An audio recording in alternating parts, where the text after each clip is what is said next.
Yo, yo, yo. Hey, guys, welcome back to another awesome edition of the Best Practices Show podcast. And if you're like me, it's the summertime. You're not really thinking about the fall or next year. Well, it's going to come to an end. And then you have to start planning next year. And you're thinking, how do I make next year better than this year? Well, today, we show you exactly how to do that with 6 keys to masterful strategic planning with the Better Practice Blueprint with an amazing coach, Miranda Beeson, so that you can get your head right and you can help your team see what next year looks like and how it's going to be better. So make sure you guys listen up. I hope you enjoy it. We'll see you soon.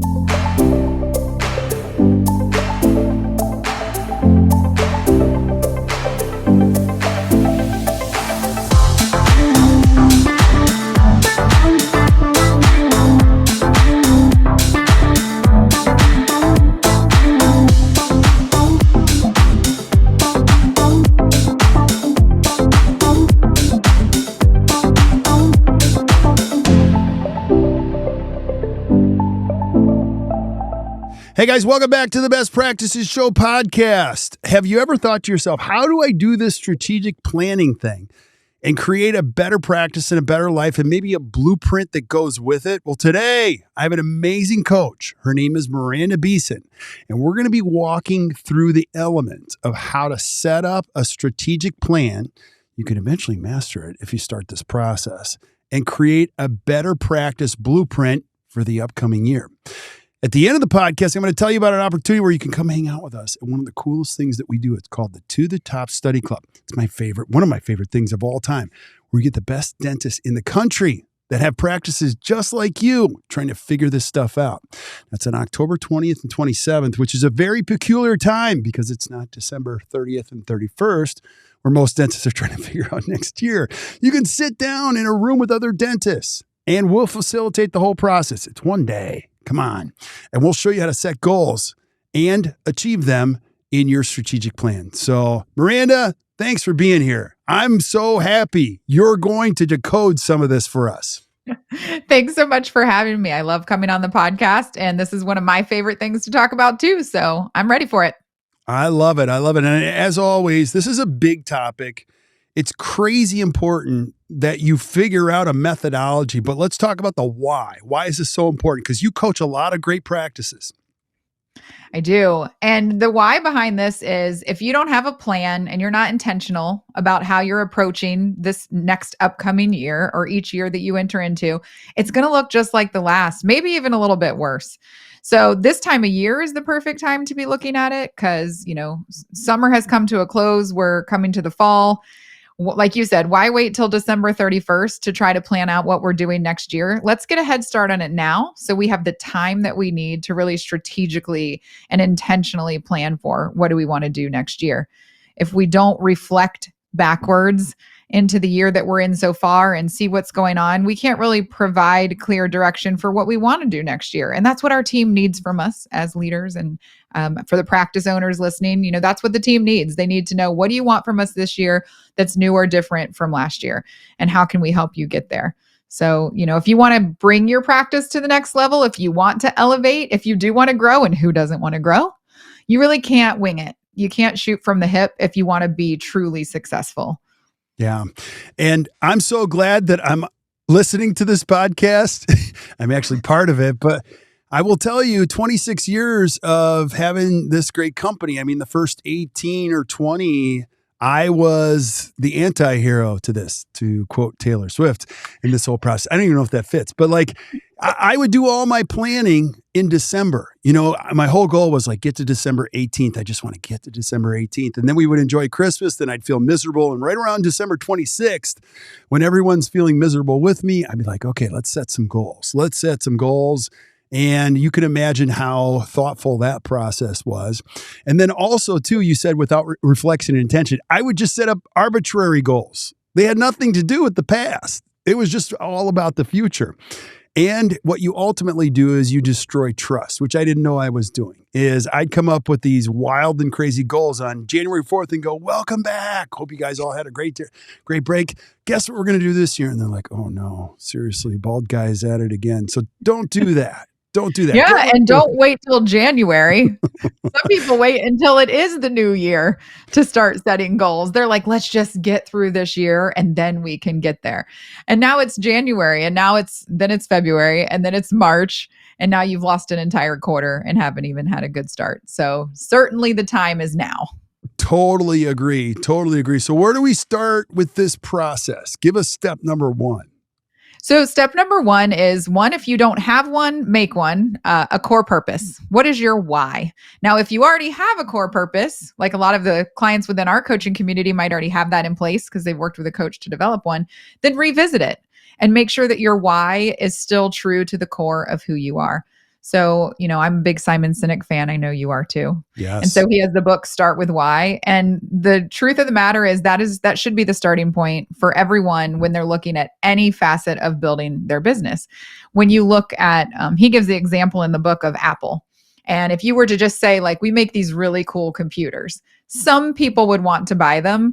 But team members wouldn't really necessarily feel inspired to get out there and sell more computers. But if you look at what is the why behind Apple? They're trying to be the innovators in the market. They're trying to make people's lives easier, more efficient. They're trying to create an experience that other software companies don't create for the user. And that's something that a team can rally behind. So really getting to the bottom of why do we get up in the morning and do what we do? Why do we wake up and come here with enthusiasm when we could be doing a million other things? What is it that we're providing to our patients and why are we doing that? That's really the first step in planning, because if you don't know why you're doing something, you're not going to have the momentum to inspire others and your team is not going to have the momentum to rally behind you. Yeah, absolutely. Use the example, and I've heard Simon Sinek talk about the Apple. Now I'll talk about, I'm a customer of Apple. I'm talking on an Apple right now. Everything I have is Apple. I absolutely will never, ever consider going to a Samsung. Ever. Here's why. There's so much brand equity. I bring home a printer, and with my Apple network, I plug it in. It works. Everything works. Like, I have so much equity. They've built so much equity with me that I won't even consider anything. Now, maybe I'm unusual, but I'm not going anywhere. Even if Apple screws up, I've got so much equity in the brand. And in the future, I'll just say this, any business, whether you're in computers or healthcare, trust is going to be your biggest currency. And so get all in on this game called trust. And trust goes deeper than just providing a product. It's the relationship. It's we've built this trust over time. And then also, too, I'll just say this as a leader in any organization, the why is the most important thing. Employment is weirder than ever. You can lose a team member in 1 second to another practice that's going to pay more. What I hope for all of you listening is that your practice has such a strong why that even if somebody was offered more money, they might consider it, but it's enough glue to have them come back to the why. Am I on the right track here, Miranda, or no? Totally on the right track. And, just like Apple didn't have that happen by accident, they had a lot of intention when setting forth their why and putting that vision out there to where you could feel it all these years later. It's still there. Guaranteed they look at it every year and reflect on that. When we were just at the Global Leadership Summit, Craig Groeschel said that distrust is our society's default emotion right now. And I wrote that down. He should have said, write that down, a Kirkism. I wrote it down immediately because what has changed within our culture in the last few years is a distrust in pretty much everything, right? Our media, our healthcare system, we don't want to go political, but government, people just distrust more than ever right now. And then you talk about all the time, and I agree with you, this concept of AI and the skepticism of like, what is real anymore and what's not? And the world we're living in with social media, what is real? And so distrust has become society's default emotion, which means as leaders, as business owners, in our strategic planning, we have to think about how to build trust with our team and with our clients intentionally in order to overcompensate for that default emotion that they're already feeling. And so, knowing your why, sharing your why, keeping it at the forefront and making sure that you're using it to guide decisions so that your team doesn't flounder. They can help you drive forward to the mission that you're trying to accomplish. Yeah, we could do a whole podcast on this one because you're hitting like one of my trigger points here. Because again, the why behind this, let's say I'm going to design a plan for the future. I got to make sure the purpose is so strong because as a dentist, you need the most important asset around you, which are these people. Well, you have the right chairside assistant, the right person at the front, the right hygienist, all of the right people. All of this stuff becomes easy, and everybody going to work now, especially the younger generation, they want to have some meaning behind the work. So if you're sitting down thinking your strategic planning, well, I want to go from 2 million to 3 million, and then I want to do this, and I want to get a second, that's as boring as it gets. And if I'm good at what I do, I'm not really excited about helping you do that. Our whole thing, core purpose, better practice, better life. It's just got to check 2 boxes for us and the people we serve. And if it doesn't check 2 boxes, we just don't do it. So you got to figure out yours. So love it. What's step number 2, Miranda? So step number 2 coincides a little bit with that first one, which is either making or revisiting your why or your core purpose. And that is revisiting your core values. So again, if you don't have core values, certainly need to establish them within your organization for a lot of the same reasons that we were talking about with our purpose. But if you have core values, you want to revisit them every year. Make sure that another great quote I picked up at GLS, that they're not just hanging on the walls, they're alive in the halls. We want to make sure that the core values truly do speak to who we are, what we believe in, how we behave in this practice. And so if you already have a core purpose established, our number 1, and if you already have core values established, part of your strategic plan right from the jump should be just reflecting on what you already have and making sure that truly does fit where you are. We base everything through Patrick Lencioni's core values, and there's aspirational and there's permission to play, accidental. So taking a look at your core values and making sure that they are still true to your core, that something last year, like looking back and saying, was that actually aspirational? Was that really alive in our practice this past year? Do we need to adjust a bit of what we're doing here around our core values? Because again, that's what's going to help build trust with our team and keep our forward momentum focused on what is most important. Yeah, I love it. It's the single most important thing you'll ever, can I say ever enough? Ever do in a business. And you got to get them off the walls and in front of people. So I finally started winning some of these in my own company. So you got to find a creative way to celebrate, reward, hire, and fire. And you'll love this because you haven't seen this yet. They just opened up a Sweet Greens 1 block from us. Now, I went to get salads last night. I'm going to use a Yogi Berrism. Nobody goes there. It was too crowded. It was too crowded. I'm like, it is 5:30, people. Why are you people here? I had to wait in line for a half an hour to get a salad. And behind the wall, all these employees are engaged. The only thing on the wall below the menu was one thing. It's your core values. Win, win, win. Think sustainability. Keep it real. Add the sweet touch. Make an impact. Live the sweet life. These were happy employees. I'm like, how did you find happy employees down here in the third world? And those are all verbs. Those are all verbs that you just said too. Isn't that great? I love it. Yes. My point is this: find a great business. You'll see there are clues everywhere of why they're so great and why they sustain greatness. And it starts with having a set of values. So and if they're not alive, if you're reflecting and you're realizing I don't know if these are really true to who we are anymore. First of all, if you're forming them for the first time, your core purpose or your core values, please take your time. Please do it thoughtfully and really think through, be reflective. Look in the mirror. We say that's kind of the final test with all of these things. Look in the mirror.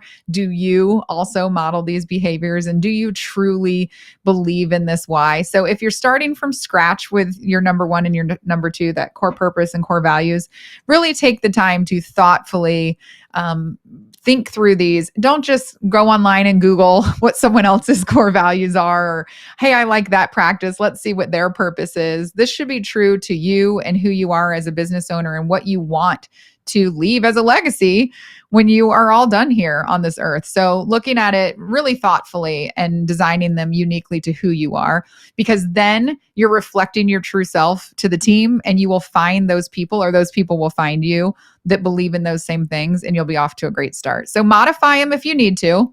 If you're reflecting and you're going, I don't know that this really is who we are anymore. Okay, stop and go through that process again, and really thoughtfully modify what those core values are, and then share that with the team.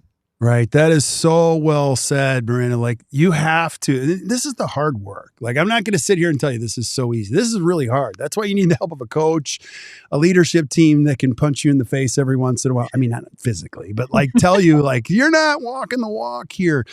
And looking in the mirror is like a critical piece to this. Now, we often don't do it, myself specifically. I didn't do it unless you have the help of a coach or somebody around you to do it. My whole family's big Taylor Swift fans now. And I'm going to go off the rails here, but like the hot song in the Behrendt household is the Anti-Hero song, which, I don't know if you guys. Hi, I'm the problem with me. My favorite line in that, and I'm going to do a Swiftyism, is I rather stare into the sun than in the mirror. And it has a lot of different meanings, but it's so true. I'm so interested in staring at like these things that don't matter, that blind me, the world's external pressures of what I should do, what this practice should look like, instead of saying, listen, we haven't been able to do what we want to do. We got to make sure we're true to who we are, like what really matters. And Taylor Swift's pretty smart. I thought you were going to sing it. I'm a little bit disappointed. No, actually, people listening to this would just go, oh God, let's go to another podcast. But I think at the end of the day, your values, your team members will never go over to a neighbor's house and have a glass of wine and say, let me tell you about our mission and our vision. They'll say, no, I work for a pretty cool group of people, and like their values, like that's no joke, man. It's pretty cool. So it's good stuff. And again, I could talk about that one for a whole hour because it works. The more you lean into core values, I'll say this a million times, the less crazy stuff you have. It's crazy stuff repellent. It really is. So what's step number 3, Miranda? So step number 3 is reflecting on what do we do here? So really getting clear around what your core competencies are in the practice. We have a differentiation tool that we work with our teams utilizing, looking at what are our uniques, what are our unique abilities, and what differentiates us from the guy down the street. I was actually traveling with my family not too long ago, and I'm a giant tooth nerd. So everywhere I go, I'm not sure why, on road trips, I'm like, oh, look, there's a dental office, blah, blah, blah. Oh, look, dental so-so. There was one the other day called the Toothery, not a plug. They don't sponsor me, but I thought it was such an interesting name that I immediately looked them up online. So my kids laugh at me. They're like, Mom, we get it. There's a lot of dental offices where we are. But to be said, you have to stand out, right? Because there's a lot of dental offices as you drive down the road, and patients are driving down that road, and they're going to drive past you or going to drive in your front door. And you have to know what it is that is unique and special about you. What do we do here, and how do we do it that sets us apart? And then how do we make sure that that message is getting out to those patients so that they'll choose to come see us? So we have a tool that we work through with our clients. If you want a coach to help you through it, you can, but it's something you can take a look at too. Just reflecting on, what do I do really well? Mm-hmm. And what can I really master? There's a book called The One Thing, right? And what's that one thing that I do really, really well that I should put the majority of my energy and effort into, and just put that out into the universe and let people know, like, this is my unique here. Yeah, this is so important because as a potential patient to your office, every practice looks the same. And in a world of AI, I'm telling you right now, I could copy your URL as a dental office, and I could just basically rewrite your website better than you. So that's coming. And I don't want that to scare you. I want that to motivate you, which means you have to stick out in a sea of sameness. People have to go, there's a lot of choices, but that's the only place I go to, because it's those people behind that and that mission that's right there. It also minimizes the extra work. When you figure out what you're really good at, everyone agrees we're really good at that. So you focus on getting better at the 1 or 2 or 3 things that you're really good at, and it synchronizes your marketing efforts, it synchronizes your language, it synchronizes everybody around this, because being good at everything is the fastest way to be good at nothing, right? Absolutely. And there may be something new that you want to introduce, something you're super passionate about that you haven't really taken the initiative to build in. A lot of people talking about sleep right now. I know we have Dr. Tracy who's on often who talks about sleep.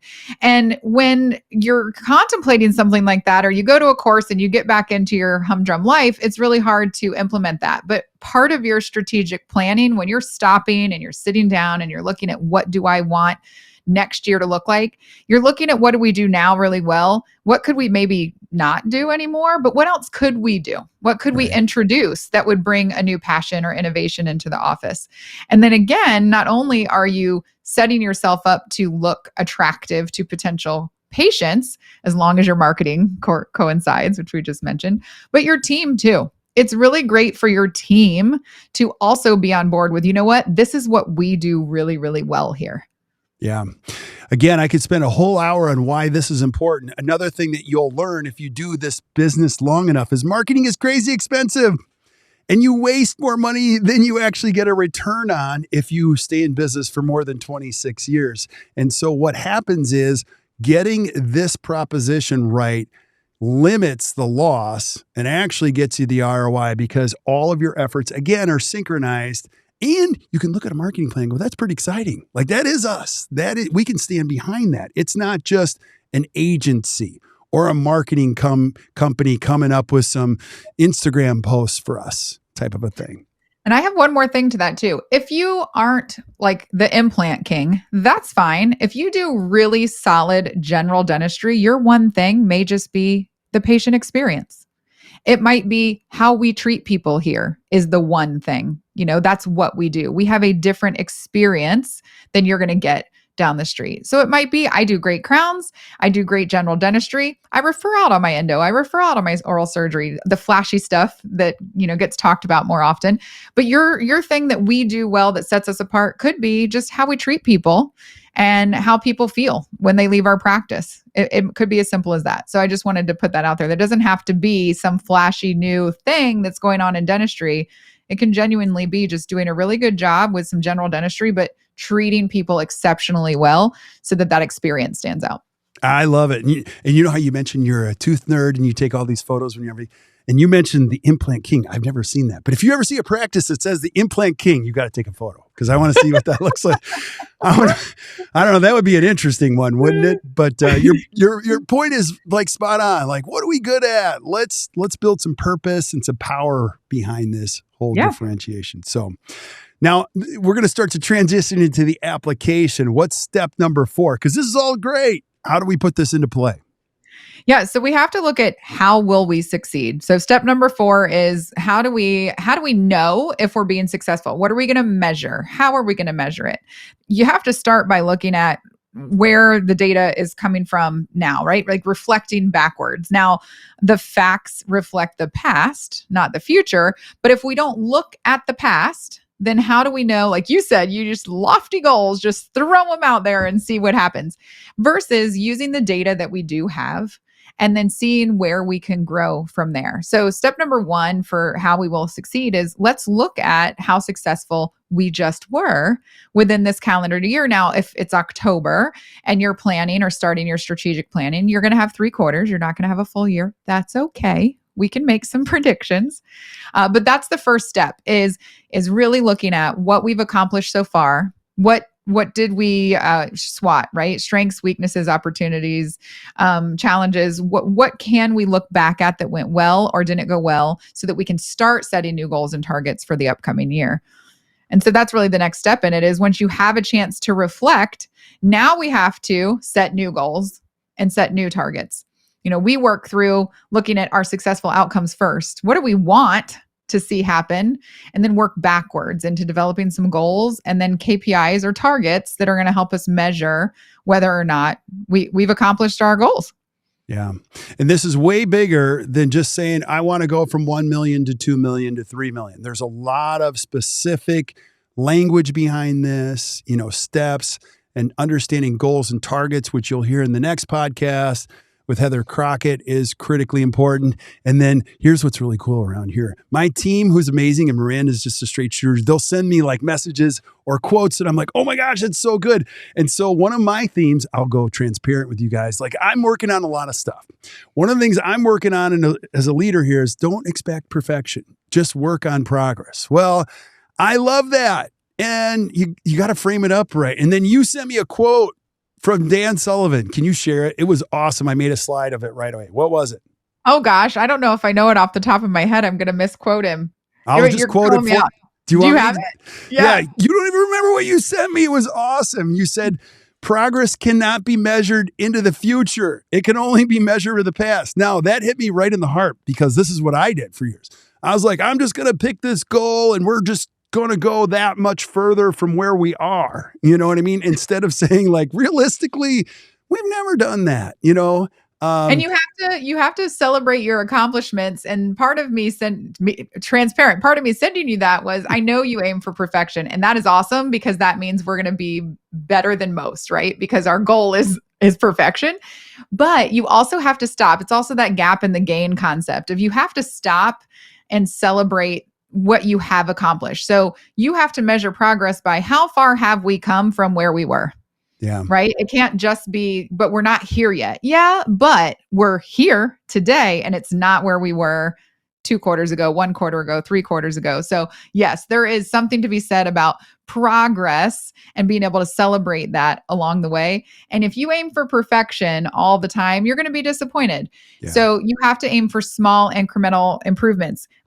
Something I heard recently at a presentation that I was at, they talked about the 1% rule. And over the course of a year, there was a graph and it said over the course of the year, if every single day you improve by 1%, then you're going to end up 37.78% improved with that 1% each day. Where the opposite, right, was if you aren't, then you're actually going to be like at 0 to 0.3. You gain maybe a 0.3 of a point of growth by not taking just that, right, reading a book for 10 minutes a day every day. You don't have to read, say, I'm going to read 37 books. But if you read 10 minutes a day, you're going to be that much further along. So when you're setting goals, it is really, really important to think about progress. Look at where you were. Think of where you want to go because you need to have that bar out there for where ideally you want to be. We call it, the dream year. Where would you like to be? But then you have to also set realistic goals because you want to be able to achieve them. You want to be able to celebrate them with your team throughout the year and see that, hey, when we put our heads together, when we put a lot of intention behind what we're doing and we work together as a team, we're going to be able to hit these targets and hit these goals, and we're going to be able to keep growing. If they're unrealistic, you'll hit a wall and then it'll feel discouraging. It's so important what you said. Not only I have a lot of issues. I should see a therapist just on the number of issues that I have. But, perfection, there's different ways to categorize that. But when you shoot for ideal, I like the word ideal because nothing is ideal and nothing is ever perfect. That's God's doing. That's not mine. But ideal, if you're always shooting for ideal and you expect ideal, you said you'll be constantly disappointed, which is true. And you'll also be miserable because you live in the gap. You say, well, it could, you take enough dental CE and you look at all this great dentistry and you don't look at it with the right perspective. You come back and you just live in this gap. You go, man, I don't have that kind of practice. I don't have that. And you gotta work your way out of the gap. So not comparing yourself to others. Like don't set your goals based on what your buddy in your study club sets his goals on. They have a completely different practice. Look at your data, look at your team, look at your core competencies, and then you're going to plan your strategy that fits you, right? Not comparing ourselves to anybody else and what they're doing out there. That's so true because if my goals are somebody else's goals, that's like the second fastest way to be miserable. Yeah, then they're not yours anymore, right? So who are we aiming to please at that point? Right. Now, once we set the goals, we got to go to step number 5, which is a really important step. Walk us through that. Yeah, step number 5 is looking at what is truly most important right now. So when we go into deep diving into the practice, like we're talking about, looking at so deeply and intently at our core values and our core purpose, and what do we do, and how are we going to make it happen, and what are our goals, you're going to have so many ideas that come up. You're going to have so many thoughts, new systems that you want to develop, new things that you want to try or implement. And you really have to prioritize through all of that and come up with what is the most important thing or things that we focus on right now, right? What do we need to start doing? What do we need to stop doing? And what do we need to continue doing?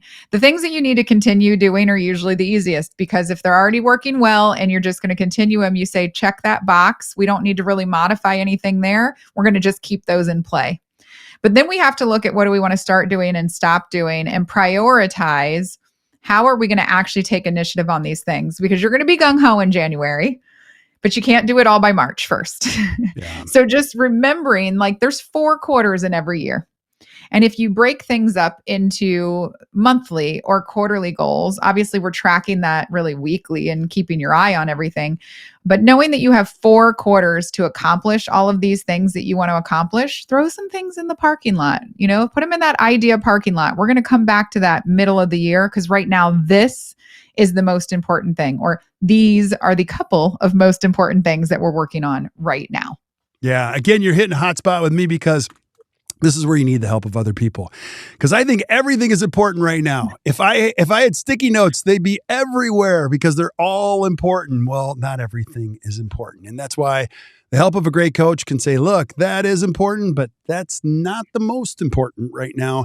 And when you think about it, what Miranda just shared is, when you break it down into an operating system, you can set expectations. It's 13 weeks. It's 3 months. It's 90 days. We get the most important things done that relate to the big plan, and we rinse and repeat. And I'll tell you one more story. So in 1988, I graduated from high school. The summer before, I went to Notre Dame football camp, and the coach there was this guy named Lou Holtz. And so Lou Holtz was a very inspiring guy. And I got to find this, but he did a speech on that phrase that you just gave us, what's important right now. And he used an acronym, WIN. He said, gentlemen, when you go back to your lives, there's going to be a lot of things. But in the moment, you have to figure out what's important. He goes, and he said this in the summer before I graduated, which was 1987. He said, Notre Dame will win the national championship. I just don't know when we will do it. And I was like, yeah, whatever. Like, you guys, you got to win some games first, type of a thing. Well, they won it the very next year. And the story he told was this, like, we're all locked in. And if we get into, if we get to that point, I'm going to have my players. You can't have your players holding their arms up in the air between the last game and that critical game. They're going to go home. They're going to rest. I want them to be with their families. I want them to recover. And when they come back, that's when we're going to put our hands in the air. We're going to get super, super focused. So it helps you regulate your intensity, your focus. And because not everything is important. I used to chase everything. And so now you got to chase a few things. It's better to get 3 things done than try to chase 92, right? And to get 3 things done really well. Yes. Boom. That's so true. So now, after we figure out what's important, what's step number 6? So now we have to decide who must do what. So this is where I'll just do it all. I'm just going to do it all. I'm joking. But I'm not joking, because there are some dentists that just do it all. It's either one person's doing it all or everybody does that. Right. Right. That's usually the answers. It's either I do everything. Well, we're going to need you to learn how to delegate, or well, we all do it. And then we all know that means nobody does it. So yeah, we have to decide, number 6, who must do what. This is the accountability piece. It's the key to consistency. Big theme going on with trust again right now is all about consistency. And it's also a key to performance. If you were just talking about Notre Dame, you talk about athletes, they're going to be the first ones that tell you that consistency and accountability are what get you to the goal line. So if you want to get to that finish line, you have to make sure that you not only prioritize what's most important now, but you account someone to be the keeper of, or the the owner of whatever that particular item is. Share your plans with your team, right? Once you have this strategic plan, and you may be already developing it with a leadership team, but you do want to, once you get through with everything, bring it into the fold to your whole team and have everyone be responsible, assign accountability, make sure there's owners to these different priorities, either amongst your leadership team or the team themselves. It's going to take everybody to make it happen. You cannot do it alone. Even if you sign up for everything, we're going to take some of those responsibilities away. You got to spread the love, because that's what's going to help, is having your whole team, the transparency of where we're trying to go, right? I'm inspired to get there because you've shared the purpose with me. You've shared your values with me.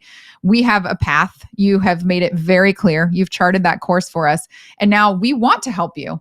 So help us to be accountable. What can we do? And making sure that we create clarity and identifying the individual responsibilities for those priorities and tasks. I love it. It's so important. And I'll just speak on the other side of it. At one point, you get so frustrated because you set all these priorities and they don't get done.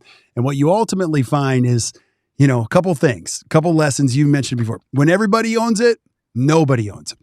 And when you start to grow leaders that grow other leaders that grow other leaders, now you can start to delegate as a leader. Let's say you're a dentist, listen to this. You can only do so much. I mean, you're working with patients all day.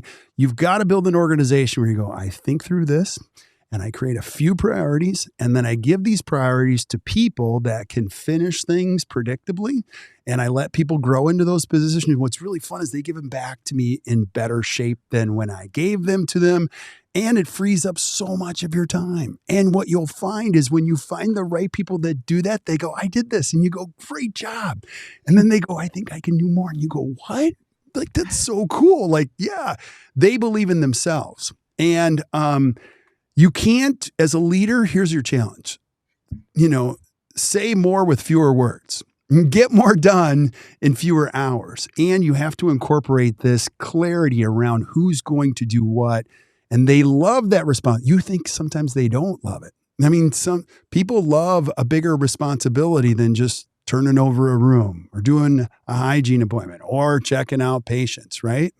Yeah. And you just kind of made me think of something there. Great point that I didn't even think about with this initially is we're all struggling to find team members right now in this profession, in this community. And if you are a really solid leader who develops a really solid strategic plan and shares it with the team, and you have very clear direction and expectation around that, and then you are going to lead the charge, people are going to be inspired. They're going to do more, and you're not going to need as many people. And I know that sounds a little bit crazy, but I work with some teams that have 6, 7 administrative team members. And I'm like, you don't need that many administrative team members. Yeah, but we're so busy. We're just not clear enough about what everyone's expectations are. And we're not empowering people to really grow and reach their full potential because they're not inspired. Right? They don't even know why they're showing up and doing that every day. But when all of these pieces come into play, team members are inspired. They want the responsibility. They enjoy the accountability. The right people, they enjoy the accountability. And you can run a really solid team on maybe 5 of those team members. And we don't necessarily need to hire that person that we've been trying to hire for 8 months because the team we have can do it and we're empowering them. Another great point that you said that I just thought about was consistency helps grow trust. We were talking about that. So when we're clear with our expectations, and this was, I dropped Craig Groeschel. I'm a name dropper. He's one of my faves when it comes to leadership. And one of the things he talked about was be clear with what you expect, but then the key points behind that: consistently reward when you see it and consistently correct when you don't.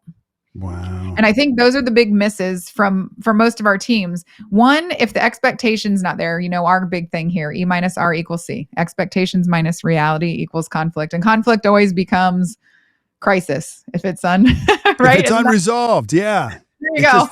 Yeah. So if the expectations are clear and it's still not happening, well, I bet we're not consistently rewarding when people are meeting those expectations. And I bet we're not consistently correcting when people are not.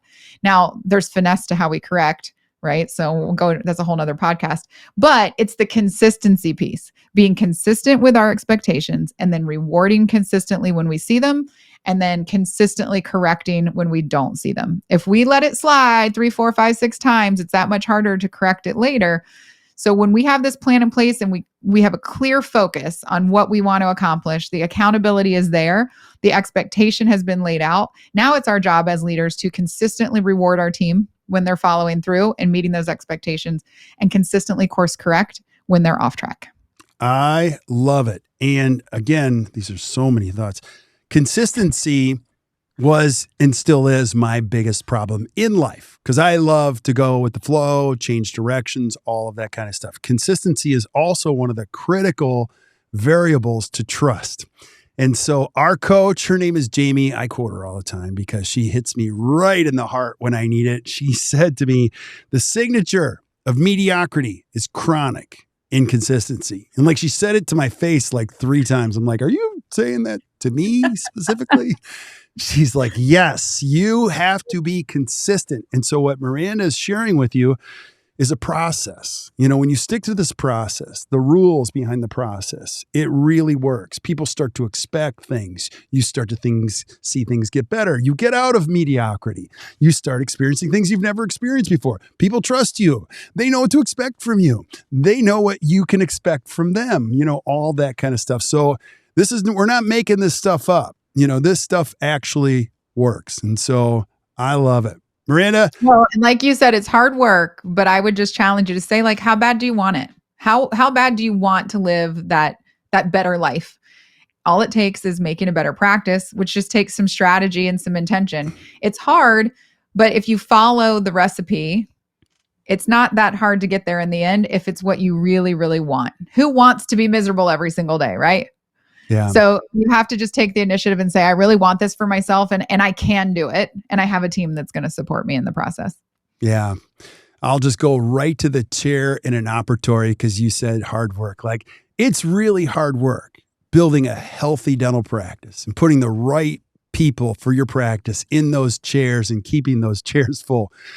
But it's harder work having empty chairs and no team members. So which work do you want to sign up for? You know, so, you know, and this is my commentary on the world, and then we'll just keep moving on. Everybody wants the medal, but nobody wants to do the training. You know, they don't want to. So our hope is, you know, you're picking up what we're putting down. There's a process behind this. We work with a lot of dental practice. Our goal with this podcast is just to help you with a better practice, a better life, and some key takeaways of how to do this better. So Miranda, give us some final takeaways, some final thoughts, and how do we wrap this in a bow for somebody listening?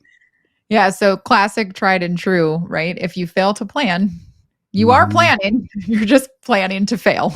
Right. So you're planning either which way you go. So why not plan for success by following this blueprint for a strategic plan and putting that into action, bringing your team into the fold? Because if you fail to plan, you're guaranteed to achieve that, right? Yeah. So that's the first step, is just looking at it and knowing that, like you said, it's hard work, but I love how you just put that. It's a lot harder when your chair is empty and there's no team members walking through the door to support you. So when you are successful, it comes from intention and making sure that you are strategically always reflecting, modifying, course correcting as need be, and putting a plan into place. And, you know, if you feel like it's too much, lean into your coach. Absolutely. If you don't have a coach, you could get one. Coaches are great mentors. And I say coach, like I'm a coach. We obviously are a coaching team. But there's mentors out there that can coach people along the way too. And I know we have a community of mentors. I love what you've built here from the ground up with creating a community of doctors that support one another. They're about the same things and they really reach out. We have several within our community that are mentors to other doctors within the ACT community. And I love seeing that because it doesn't have to be a coach. I'd love to be your coach, but it doesn't have to be a coach. It can be a mentor that coaches you through the process too. Absolutely. A great coach can get more done in 8 hours than you can get done in 8 months. So you have to be humble enough to say, listen, somebody's done this before with other great practices. That's one thought. And you used a magic word called plan. Developing a plan is important. Could you imagine building a house without a plan? Oh, wait. Let's do an incredibly comprehensive treatment plan, full mouth rehab. No. We'll just do the treatment. We won't, but no plan. Like we're just going to go. Do you know what I mean? Could you You imagine? just read my mind. I was like, oh wait, we're talking to doctors here. Let me come to where they're at. You cannot do a comprehensive case, full mouth occlusion case without a plan. And we tell our patients that, right? Like, we're going into this and we have to have this digitally planned process in the same way that you would need a blueprint to design a house. Now, you can build a house without a blueprint, but the doors might not shut and the roof might leak and we might flood when a storm comes to town. Now, we could do that full mouth case without a plan, but the patient's bite might be off and now they end up with TMJ dysfunction. And so it's the same thing, right? You can work a plan, but if you can go through next year without a plan, but if you have one, you are much more likely to reach those ideals that you're trying to achieve and to reach success and to not have a leaky roof or an imbalanced bite in the end. Oh, let's just go there. We could do a half hour on the value of a plan for something. Let me do this one. Some of you listening to this, you have a financial plan. Your financial advisor has sat down. It's a very detailed plan. It's a step-by-step plan that helps you become financially independent. You know, that's one idea. And so the whole point of this is, let's go back to your financial. The single biggest asset you have is not your IRA, 401k. It's your practice. That's the number one thing that'll give you the biggest financial return ever. That should be paramount in your financial plan, is how do I make this healthier so it yields a bigger return so I have more to invest? Blah, blah, blah, blah, blah. Most dentists spend more time planning their vacations than they do their lives. And that's the truth. You know exactly where you're going to land. You know your rental car. You know your VRBO. You know where you're going to eat dinner on Monday night, but you have no idea what we're going to do in January, February, March. So come on, we're having fun. We're having fun with you. Just stay with us. But so if you're that person, or if you're a person that plans and wants to be better, we're going to invite you to come join us. A couple call to actions. We'll put these in the resource links. So here's how this works. If you're not taking notes, we're taking notes for you. Flip up the notes in Stitcher, iTunes, Spotify, Amazon, wherever you consume this podcast. You're going to see links to everything that Miranda and I have talked about. And one of them is going to be the one-page strategic plan. You're also going to see a link to our TTT, which is our To the Top Study Club, in October 20th to 27th. It's an opportunity where you can come and be with us for an entire day. We're going to walk you through this process. We're going to make you go through the details. You will leave with a great framework for how to set really good goals and targets and have your plan in place long before December 31st. So, any final thoughts, Miranda? No, the only other thing is just keep an ear out because Heather is going to actually have a podcast coming up, like you mentioned earlier, and she's going to be talking about the difference between goals and targets and helping you through that specific piece of the strategic plan. So keep an ear out for that for a future episode. Absolutely. Miranda, thank you so much. That was awesome. Thank you. Yeah, we'll stick around when we say goodbye to everybody else. But thank you guys for listening to the Best Practices Show podcast. Hey, I got to say this. Number one, I'm just so grateful. Thank you guys for showing up. I don't know how this is working, but it's working like crazy. And I'm just super, super grateful. Our goal with this podcast is to bring you very, very helpful information to help you create a better practice and a better life. This is a great profession. And all you need are the tools and the right thinking to make it work. So if you're struggling, raise your hand. We're here to help you. Reach out to us. But please join us at the very least for the To the Top Study Club coming up in October. So until we see you guys next time, or you hear from us next time, keep watching or keep listening to the Best Practices Show. You guys enjoy your day.